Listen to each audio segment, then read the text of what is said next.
Isa na namang applicant natin mga paps ang naligaw sa ruta na to ano. Syempre as usual, dito na naman sa 1, 2, 3, 4. Tara panoorin natin siya kung paano siya nag-drive skills ano. At ano nga ba yung nangyari? Bakit nga ba siya nagkaligaw-ligaw? Okay, tara. Dito, liko, pakaliwa, pakanan. U-turn dapat sa number 1 ano.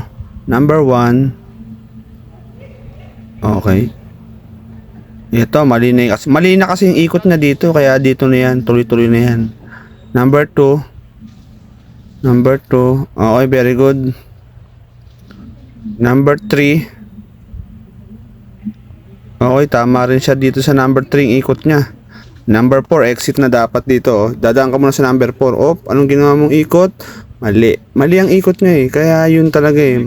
Talagang malilito ka na talaga pagka ganyan na nagkamali ka. Pero sa tingin ko dito sa kanya, marunong to eh. Kayang-kaya naman niya. Yun nga lang talagang hindi niya kabisado yung ruta o kaya naman baka kinabahan lang to. Okay, tignan natin saan siya pupunta. Oh, saan ka pumunta? Yun lang, medyo naligaw na talaga siya. Oh. Layo na ng punta niya. Oh. Tinuturo na sa kanya ng kanyang angkas.